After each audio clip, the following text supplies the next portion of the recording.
Hi, Chris. It's really good to have you on our show. Thank you for accepting my invite. And Well, yeah, yeah, it's a pleasure to have you. appreciate the invite. Thank you so much, Anurag. You're welcome. You're welcome. So I know a lot about you. I've read a lot about you, and I know all the amazing work that you're doing. But for some of our audience who don't know it, if you don't mind, if you can tell us a bit about yourself to get started. Sure. I professionally, I refer to myself as a mental toughness coach. Now, of course, depending on what mood I'm in, I might not say that. If I'm in a particularly playful mood, and you can thank Steve Chandler for this, he'll deny it, but I'm telling you, he's the one that came up with this. I'll say, I am Viagra for the mind. Nice. Nice. That's Chandler. Own it, Steve. You know it. So yeah, what I do is I train the brain. You know, most of us, no matter where we are from in the world, most of us haven't had any formal training on how to strengthen the way that we use our minds. Yeah. In the United States, everybody has, at the earliest stages of education, what's called gym class, gym or physical education, phys ed. Where you go out, you be active, you go play a sport, you can do some exercising, you know, it's gym. And it's teaching us the value of being physically fit and active and movement, which is really good. But there wasn't the mental gym class. There wasn't the class where we were taught, like where the teacher would open up the class and say, all right, students, what we're going to do now is become emotional masters. Right, we're going to practice creating all kinds of different human psychological states. All right, create jealousy, go. Create joy, go. Create expertise, go. Create fear, go. So you can create them all. But we weren't taught that we have that. We weren't told that we had that ability. We intuitively knew coming into this world that we have that ability because we have the ability to just choose joy without any reason, causeless joy, until we're educated to be really victims of circumstance and let the outer world govern the inner world. So what I do is I help people reprogram the way that they use their minds. More specifically, I help people reprogram the way they respond to life. Right? So I help people train themselves to interpret reality opportunistically and enthusiastically, as opposed to problematically. Yeah. And it is training, just like working out. You got to get in thousands and thousands and thousands of reps, which is cool. The good news about mental training versus physical training is you can't overtrain, you ain't going to get hurt. Yeah. And you don't need a gym. You don't need any equipment. Awesome. I love that. And something that I also truly believe in, and I talk to my clients about, is that a lot of especially the business owners or the entrepreneurs or leaders, they are too much focused on problem solving. But what they do is they are trying to solve the symptoms. So they would solve the symptoms that come from poor mind management, as I like to call it, stress, fear, anything like that. So it's fixing the symptoms where, instead of, as you said, going back and taking a step back and thinking, where is it coming from? You know, that's really important. See, my ability to see, the conditioning of our past would have us to even see reality in a distorted fashion. Yeah. Right. So we can't even necessarily hear or see reality as it is, especially when I have anxiety. I'm really profoundly deactivating all forms of intelligence when I have anxiety. Yeah. When I have the opposite of anxiety, when I choose to think in ways that result in me feeling enthused, competent, grateful, excited, determined, then I'm activating all forms of intelligence. I'm releasing neurotransmitters like dopamine, serotonin, maybe even oxytocin, that are like literally the on switches for all intelligence centers of the brain. So they have me see options. that are always available to us, but that we can't see. Let me give you an example. This is fun. I do this all the time in my workshops. Think of a number that corresponds to the most money that you can imagine getting a hold of under any circumstance in a year's time. So everyone listening or watching, please do that. I don't know if you would do that too. It'd be fun. So I'll repeat it. Think of a number that corresponds to the most money that you can imagine getting a hold of under any circumstance in a year's time. All right, you got one? Yeah, yeah. What is it? Well, for me, it's obviously I've trained myself to think limitlessly. So it's okay, all right. So don't answer. Yeah, yeah. Good for you. Good for you. Yeah. All right, you'll tell me your answer in a second. Okay. Now, so for everyone else who came up with a number of the question to you, now obviously you can't respond, but I could guess what the responses might be. Can you double your number? It's entirely probable that you can. Like a lot of people come up with all different numbers. Yeah. All kinds of different numbers. You know, there'll be like 1 million, there'll be 10.65 billion. People come up with weird, and it doesn't matter what the numbers are. Yeah. Because my next question is, can you double it and still imagine that?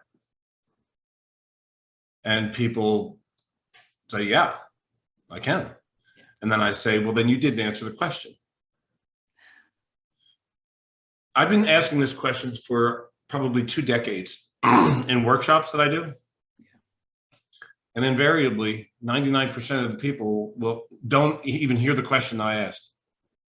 They're answering a different question because they're unconsciously interpreting the question that I asked, which is about money, which we all have a lot of weird learning about.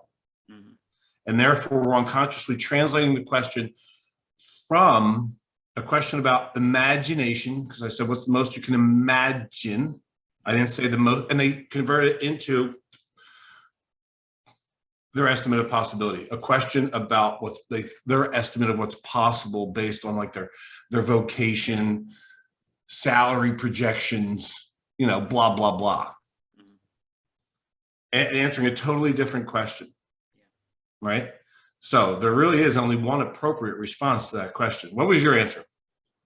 Well, my answer was, because I read somewhere, I think Elon Musk increased his wealth to 76 billion. So if one person can do it, then I can also do it. So that was my answer. Oh, so you can still double that number. Yeah, yeah. That's not limitless. You led me straight over. Yeah. No, I get it. Yeah, well, so let me tell you the answer. Like there really is only one appropriate response to the question. I'll give you a hint. If I asked you how many of these writing implements, pens and dry markers and blah, blah, blah, if I give you a full 5 minutes, how many could you remove from this holder? All of them. Right. That's like a stupid question, isn't it? Mm-hmm. It's no different than the money one. The only appropriate response to the money question is all of it. But why don't we think of that? Because we have no learning about the level of difficulty of removing pens from a pen holder cup. Yeah. But we have a whole lot of learning about money and scarcity, so that we don't even hear the question. What's the most you can imagine? All of it. So you answered that. Like you probably even thought, is he asking me a trick question? Because this is stupid. All of them, duh. Right? Why isn't our? So I was doing a coaching session in here. It wasn't a coaching session. I was like meeting a coaching prospect here in my home office, and they were sitting right in this chair. That's where my clients sit. Yeah. There's an ottoman, and this woman. I sit over there in my rocking chair, which is fun. And the woman, this is so weird. She brought her 4-year-old daughter to this conversation. I'm like, all right, that's fine. So I just got her some paper and some, markers to play with. And I'm in conversation with the mother, and I bring up this question because it's a question, it's an example, it's an illustration of how the conditioning of our past governs us. And mental toughness training is about freeing ourselves from the conditioning of our past so we can experience reality as it is and co-create magic fast. Yeah. So I get to the question, the money question, and the little girl's coloring, and without even hesitating, she didn't even look up. She just goes, all of it. And I'm like, there you go. I'm like, ma'am, you don't need me. That's your coach right there. The little girl has yet to be educated about scarcity and money and all that stuff. So her all of it is just as obvious of an answer as all of them was to you with this, right? So back to what you were mentioning about problem solving. I believe that we live in a universe where if there's a problem, there's a solution. I don't think the problem would exist without a solution. And our ability to access those solutions rapidly with fun is profoundly enhanced by elevating state, which is a practice. Awesome. I love that. Love that the question and the analogy as well. It just makes you think. Simple things you don't realize that you think that. So, for example, for me, I would think that my thinking is limitless, as I said. But it wasn't, as you pointed out. It's on the way. Yeah. It's on the way. It's in the right direction. Yeah. Right. And it's like expanding, and that's what the work that I do is really about freeing our minds, right? Freeing it up. So we're just breaking the binds that have us unnecessarily settle, struggle, worse, suffer. Unnecessarily, because of the way we have practiced experiencing reality. When we just haven't been taught, most of us don't have access to the practices. And they're not complex. It's like, stop complaining. Just start stopping complaining. That's not, how complex is that? Start eliminating complaining from your life. Everybody who hears this, please do that. That alone will profoundly enhance your entire experience of reality. And I'm not even kidding, even close to kidding. Complaining is just plain stupid.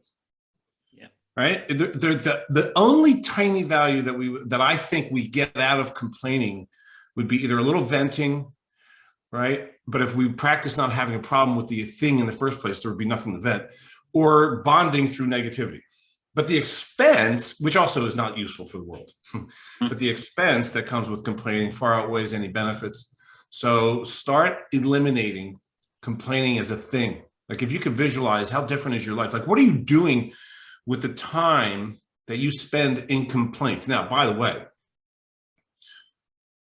we complain a lot more than we realize. 99% of our complaints, I venture to say, happen silently in our minds. It's just us having a problem with reality, but not even saying anything out loud, just having internal dis-ease, internal conflict. So one scientific study said that I don't know how you would study this or measure this, but I believe them. They said that humans complain on average once every 11 seconds. That's a lot of complaint. Yeah. You know? So practice eliminating that and then, like, visualize, what is your life like? Like, what are you doing with the time that you formerly spent in complaint, meaning having a problem with what is? And what are you doing instead? You're creating, experiencing, appreciating, and creating. I'm going to tell you a story that happened in my world not too long ago. That was a perfect illustration of everything we're talking about right now, which is the higher the state, the better I feel, the better I am, but only at everything and only always. We'll put it that way. So I'm on a flight. I'm getting on a flight. I'm trying to get on the flight. It's delayed. I'm going to give a talk in San Francisco. I live in Arizona. Short flight, like 2 hours, not even. And this company, for some reason, decided, and I've been working with this company for the better part of a decade. First and only time ever in my career, the company decided to fly me out the same day as my workshop. And that's risky, right? Because a lot of stuff could happen that would, interfere with my ability to arrive. And all those things did happen, in fact. Flight delayed, broken clamp on some, overhead compartment. And then got to go back to the gate. Maintenance fixes it. Then we go out on the tarmac, ready to go. Captain comes on, says, I am so sorry. The captain never wants to make this message, but because of that little piece, the mechanical repair we needed, our flight crew has timed out now, and we need to go back to we're not allowed to fly. And we, the employees, we have to get a new flight crew. So we got to go back. This flight's canceled. We're going back to the gate.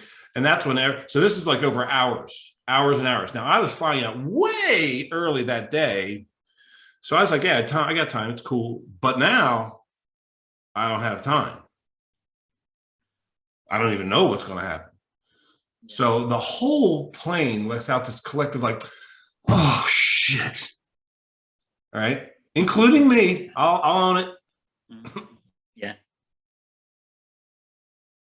You know, it's pretty bad. I, who's a mental coach, getting hired to go train people to respond to all of life with mastery. And I'm going, shit. Yeah. No, Happens the rest of us. Yeah. So, well, we've all practiced it. I've practiced the hell out of it. It's why I'm in the career in the first place. Because I noticed myself practicing having so much of a problem with reality. And I thought, it's not serving me. So there's this guy standing next to me on his cell phone on the plane. He's up and he's so pissed. He is so angry. He's screaming in the phone at this poor ticket agent somewhere in the world. This is bullshit, you know, just going berserk. Like, kind of stunned me. I'm like, holy mackerel. Oh, that's the opposite of how I want to be right now. Yes, thank you. Thank you for that reminder. I'm going the other way. The complete opposite end of the emotional spectrum. And let's see what we can create with that. Yeah. So I got legitimately pumped. I said, this is, man, whoo, let's living, baby. Let's go. Let's create some cool things here. Yeah. I'm getting there. I was like, if I have to walk around the airport and go find someone with a private jet and tell them I'll pay them everything this company's paying me just to get there, I'll do it because that's worth the story. So I'm going to get there. Let's just see how. So I vibe up. I literally get enthused. I think about this whole set of circumstances in an enthusiastic way. Yeah. Then I call American Airlines, you know, help, right? And the woman who answers the phone, we'll say is Diane, instantly can sense my enthusiasm. So I'm like, Diane, hey, this is CD. You can call me CD. My friends call me CD. We got a game. Game on, sister, and we're going to win. And she's like, wow, yeah, let's do it.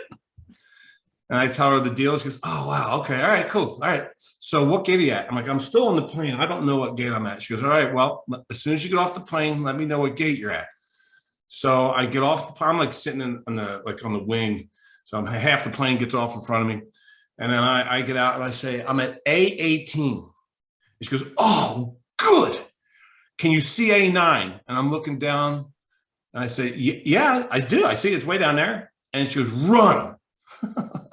So I feel like I'm in like Mission Impossible, you know, so, turn into the alley right now, go into that door, go up the stairs. So, you know, she says, run. So I'm running. And she goes, when you get there, tell me if the door is open. Oh, please have the door be open. Please have the door be open. So I get there, I'm like, the door is open. She goes, oh, she goes, good. They were supposed to have left. That's a flight to San Francisco. And it says San Francisco, clear as day, right on the board. And she goes, is there a gate agent? I said, there sure is. She goes, go over, ask him if there's any seats left. And I go over, and it's an older gentleman with some European accent. I couldn't make it out. And I asked him, and he's like, let me look. There's one. There is one. And he prints out a boarding pass. He hands it to me. And I go, and I say, Diane, you're unbelievable. That you just made that's so easy. Thank you. Yeah. And she goes, oh, that was fun.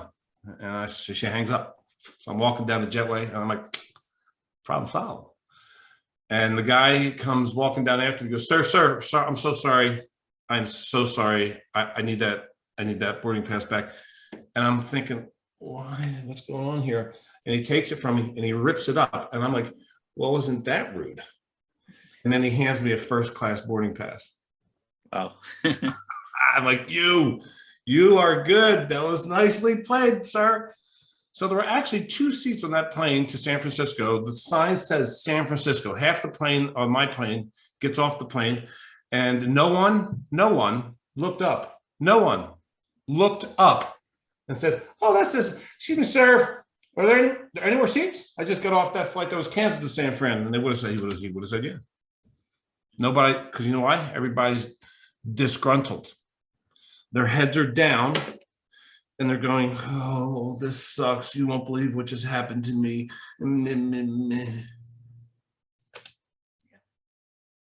Can't see the solution.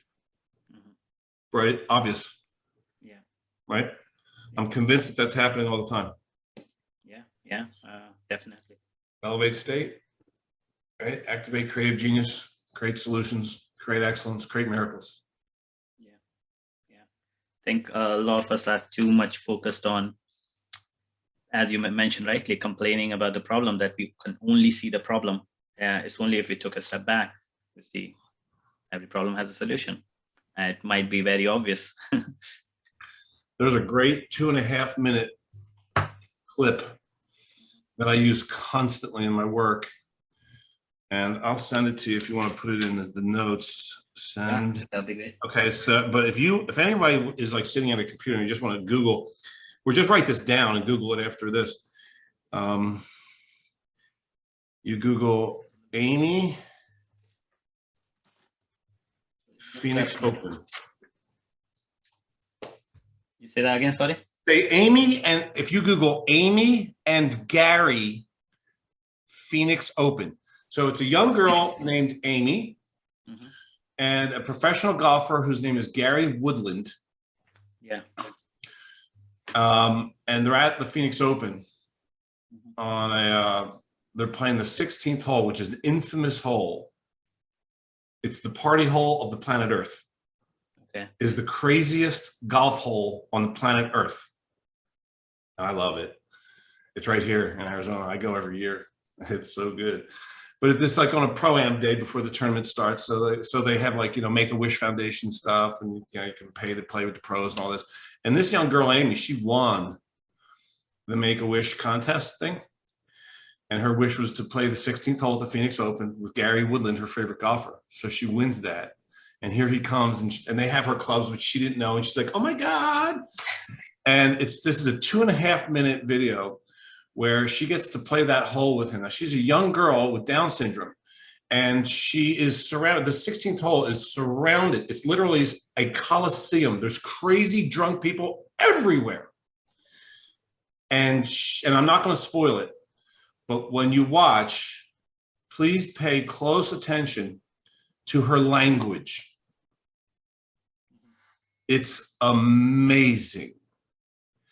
Her self-talk couldn't possibly be more masterful.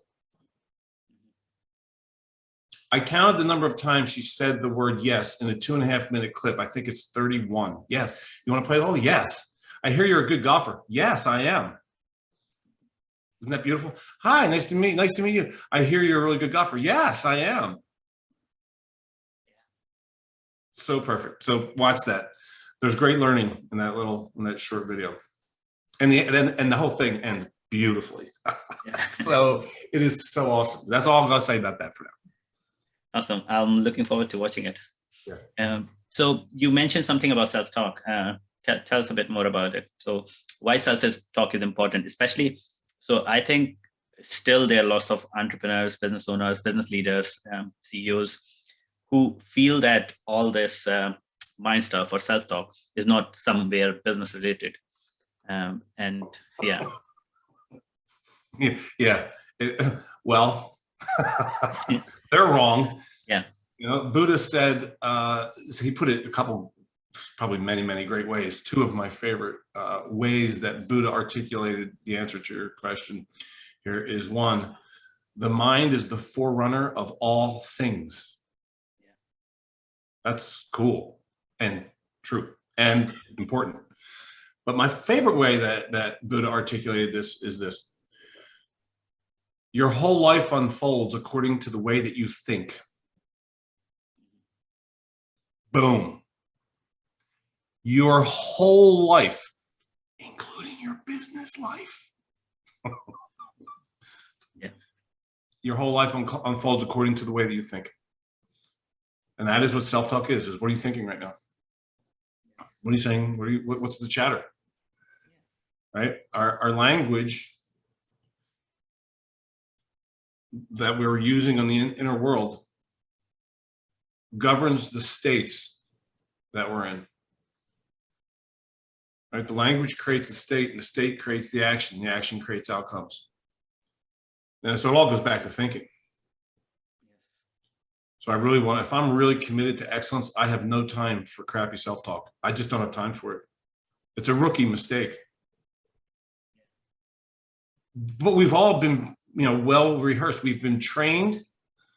And this is just the human condition. I'm not like a conspiracist by any stretch. I'm just saying the human condition is that we, Alan Watts said it beautifully, which is that we hide ourselves so we can find ourselves. We forget so we can remember. Each of us is an aperture through which the universe observes itself. Only the game we're playing is to not know that, which means the game we're playing is to remember that. So we get to awaken to these things like, speaking poorly to myself doesn't really help anything. Actually, it hurts. It makes life harder. Yeah, so let's stop that. Let's go ahead and upgrade the hell out of the way I speak to myself and the way I think. And that's really not very complex at all. Like at all. It's so simple.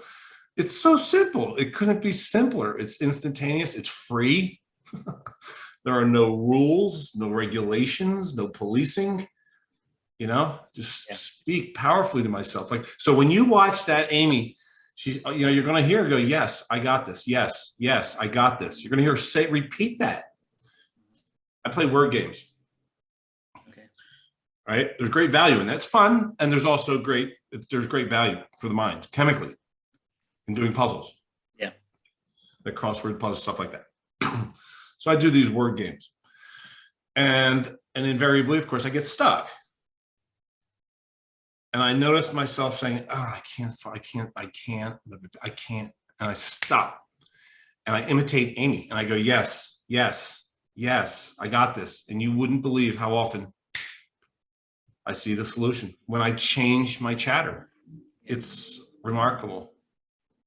Yeah. I totally understand. And I've lived it. No, I work with my clients, and I feel that the self-talk, it affects us in three levels. That's why I often say one is obviously we cannot solve outside problems when we're dealing with inside problems. So one is there. And then the other level is, as you rightly said, is state. So if we are in a good state, we will be a better leader, better parent, better boss, everything. It's all about the state. And the third level is also what we were talking before, what you said is coming out, like expanding your consciousness is coming out from thinking only about the problem and taking a step back. And that's when you can see the solution. The biggest mistake that I have witnessed people making in the pursuit of their desires over the course of my entire career is waiting unnecessarily, putting unnecessary time between ourselves and our desires because we believe that there's a reason to do that, and in most cases there sure as hell is not. Like waiting for things to go good before I feel good. Like when I was working with a lot of professional golfers, I still watch a lot of golf. I love the game. I love the sport, and I love watching it. I know a lot of people out there, so it's fun to watch. And invariably, you hear commentators, several of whom I know and are cool as hell, great people, but they're human and they're conditioned, like we are, like I'm talking about, to wait. So they'll say something like, well, he just needs to make a few putts to get his confidence back. And I go, oh.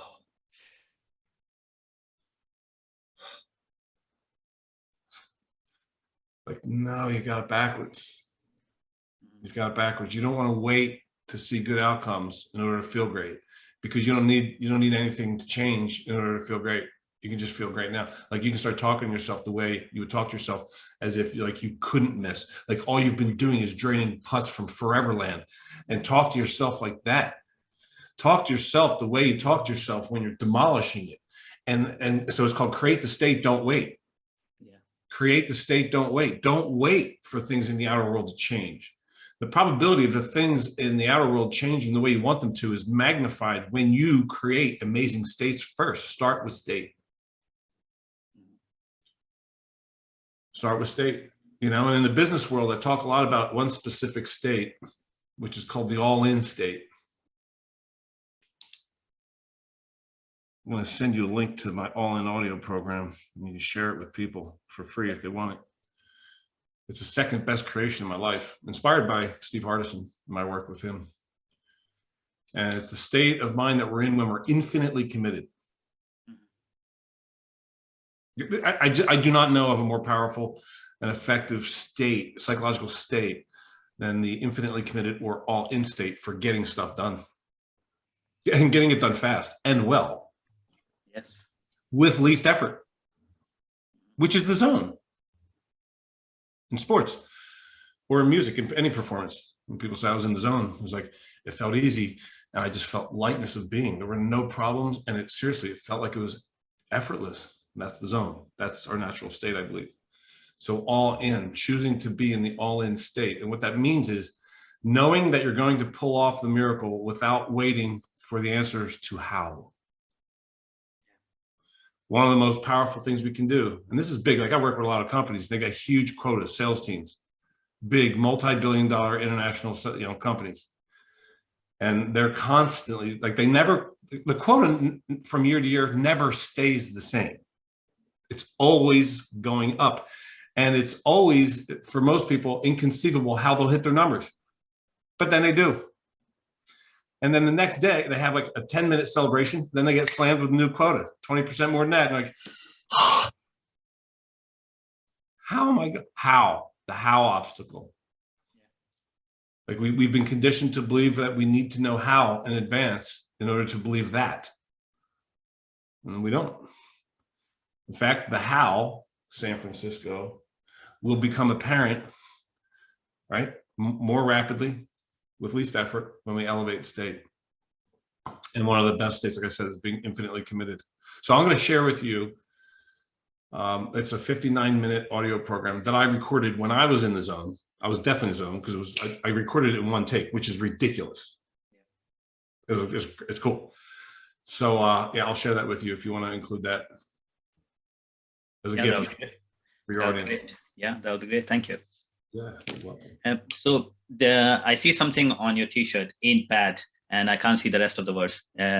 Just as tell me what does it mean to you, and why ain't bad, just as. I have a ton of these shirts. I have jillions of these, right? Because they're conversation starters, and they're really, first of all, they're reminders to myself. So here we go, right? So here it is, right? And it's happening, and this is good. This is useful for me, and hopefully for everybody else as well. There's these mantras that remind me to elevate my state and to control my thinking. So ain't bad just comes from, this is I'm from Jersey. I'm from South Jersey originally, right? Yeah. And I like to dumb stuff down. I really like to take complexities and simplify the hell out of them, like really dumb it down. So William Shakespeare, this is actually from Shakespeare. Okay. in Hamlet, there's a line that's something like, nothing good or bad happens until you think it so. Wow. So nothing is good or bad. It just is, isness, everything, until a human being interprets it. Yeah. And we interpret it in one of three ways: bad, neutral, good. And some version of those could be phenomenal, but that's good. Yeah. Good, bad, or don't care, And we have those three available to us at all times. So this reminds me that when I get into complaint, I can instantly, this is like taking Tums when you have heartburn. It's like the antacid for complaining, this mantra, right? Because it instantly neutralizes it. When you say to yourself, this actually ain't bad, it just is. So it's like my refrigerator broke a couple months ago. And then it broke again. They came and fixed it. And then, theoretically, and it broke again 4 days later. And the second time it broke, I lost all my meats and steaks in the freezer. Everything went warm and bad, spoiled, so I'd throw a lot of stuff, all of it away. And as soon as I discovered it the second time, I went berserk. If you'd seen me in that kitchen when I discovered that my kitchen floor is covered in water and all those great steaks are ruined, and you watched me react to that, you would think to yourself, I won't be hiring that man to coach me. Nope. Yeah. God, no. Because I was going postal, man. I was like that dude on the plane. But I was only like that dude on the plane for like 10 seconds. I'm not kidding. Because of the practice. And I'm proud of that. Like, this is a win. So it took me about 10 seconds to go, and I used this one. So what I did was I caught myself in complaint, right? By just noticing how angry I was. And it's all unnecessary. There's no legitimate reason for me to be angry about any of that. Because it just is. It just is a broken refrigerator and a bunch of food that needs to be discarded. That's the end. This is a blue pen. This is just data. So I neutralized it instantly. I said, oh, this ain't bad. It just is. And then I felt way better. But I didn't leave it at that. This is the gateway mantra. Right? Because I wanted to feel, I don't want to stay neutral. You can, I neutralized it, but I'm like, oh, let's make it better. And then I went to another mantra and I said, this is the best damn thing could have happened. This is the best damn thing could have happened. And at that exact moment, Devin Bandison, you probably know who Devin is. Yeah. Devin's a good buddy of mine, fellow coach, fellow mental coach. He's a go-to mind coach of the NBA. He was staying at my place because he comes out here. He lives in New York, and he comes out twice a month to work with Steve Hardison. And he stays at my house because he's my boy. So he was here then. He was here that morning. And I'm in the kitchen, and the floor is covered with water, and I have my little 10-second tirade, which I neutralized with ain't bad just is. And then as soon as I said to myself, you know what, though? This is the best damn thing could happen. He walks in, and now this is really funny. Two mental coaches in the kitchen. That's got to be the beginning of a joke, because so he says to me, oh, dude, how pissed are you? Because he sees all the water, and he knows that the refrigerator was broken 4 days ago. And I'm laughing. I'm like, bro, this is the best damn thing could happen. He goes, CD, man, I see you doing the work. I'm like, yeah, baby, come on. And it is the work. Yeah. Right. And it is funny that two mental coaches, right? We're humans. We're still practicing. I'm still practicing. I'm getting to the point where my auto response, like Byron Katie says, would be enthusiasm. Byron Katie says, until you are able to respond to all of life with enthusiasm, your work's not done. I love that. Mm-hmm. You want to hear a story about someone that we both know of quite well, who has gotten to the point where, at least I can't speak for him completely, but I have evidence that at least sometimes there is 0 seconds between an adversity, not his language, and enthusiasm. You want to hear a story? Yeah. It's about Steve Hardison. Steve does these trips each summer where he'll pick a neighboring city and he'll just load up his little Porsche with tons of gifts, like books and stuff, that he's going to give away to people he hasn't met yet. So he just has an amount of time that he'll stay in, like 6 days or whatever, and he'll get a nice place to stay, but that's it. He doesn't have any other agenda. He doesn't make any commitments. He just announces that he's going there, and people will say, hey, can we get dinner? He goes, I don't make any commitments, but let's just see what happens. His only commitment is he's going to go co-create miracles with people, strangers, just spontaneously. And he does it. And he documents the whole thing on social media. And it's just awesome to watch. It's like a beautiful reality TV show. It's really sweet. It's powerful. It's gorgeous, right? It's all awesome. So, of course, I'm following it. This past summer, he chose Santa Monica, California as the destination.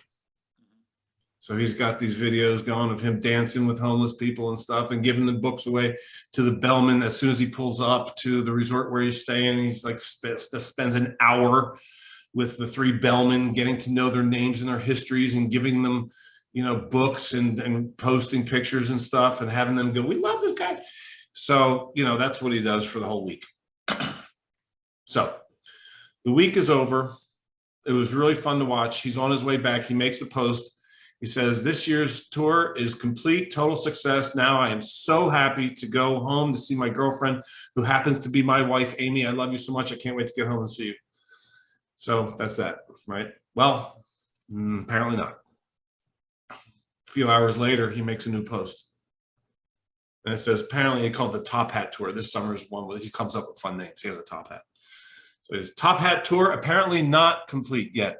There's more magic to be created. I get to create more. I have a flat tire. You know the story? Have you heard this story? No, I haven't read. Okay.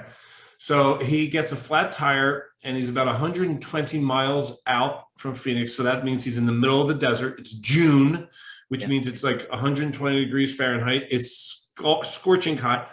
He has no spare because it's a little tiny little Porsche. There's no place for it. Yeah. So there you go. There's that deal. Right. And he is amped.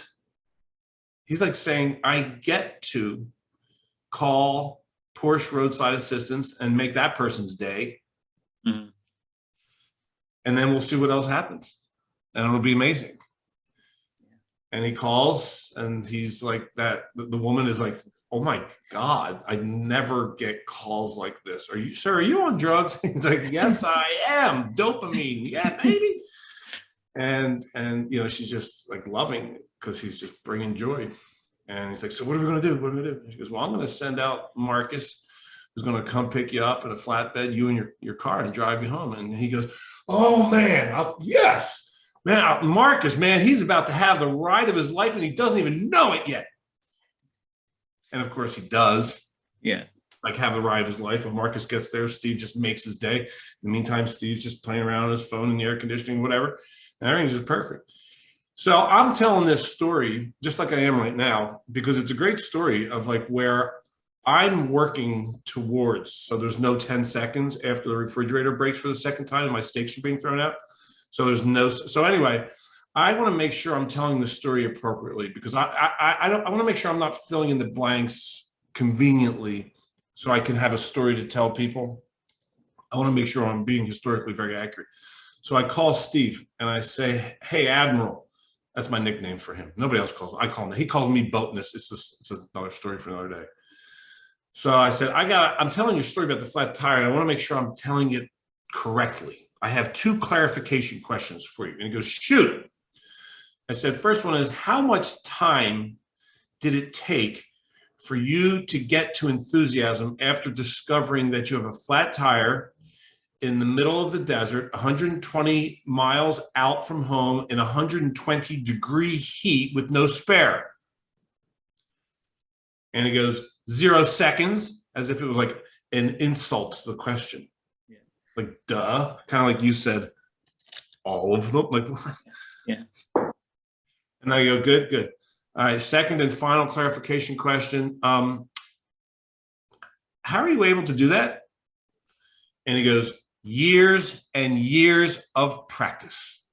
I said, I'm telling the story perfectly, accurately. Thank you. Goodbye. Practice, practice, practice interrupting our habitual problematic responses to life. Mm-hmm. I'm not saying stop caring about things. I'm not saying, in fact, the less I have a problem with the problem, the more rapidly I'll solve the problem. Right? So my having a problem with problems is interfering with my ability to solve them. So it's an unintelligent approach. So enthusiasm is a smart move. Plus, people want to help you. You vibe up, people want to help you, right? So I'm practicing and I'm happy to announce that I have achieved 10 seconds. No, that's great. That's great. Back in the day, I think that could have been 10 days of frustration. Yeah. And for some people, it could be years. Simple things. They just take it and they go into this recycling their thinking and continue suffering. Something based on what you said as well is so some work that I do with my clients is I make them realize that nothing is problem. So all problems are created in here, and the way we do that is so we want to get them in a place where everything is either a challenge or a situation. And I ask them this question that what you don't have wings, is that a problem? And they would say, just like I said, right, all of it. They said no. And said, okay, if you did not have eyes, would that be a problem? And they said yes. And then I would say, what if as human species we never had eyes? Would that still be a problem? And they would say no. Right on. That's Yeah. brilliant. So Yep. Yeah. Yeah. Every set of circumstance. I studied astrophysics for a brief period of time before I fully committed to the career trajectory that I took. And I'm very glad that I did, because it actually serendipitously, looking back, was a good move. I'm convinced that we live in a universe that is unfolding with flawlessness. So I agree with you that the only place in the universe where a problem exists is in the neocortex of a human mind. And the more of the time we spend in problem mode, the more time we're, again, putting unnecessarily in between us and the creation of excellence, which I'm convinced we are designed to do. Yes.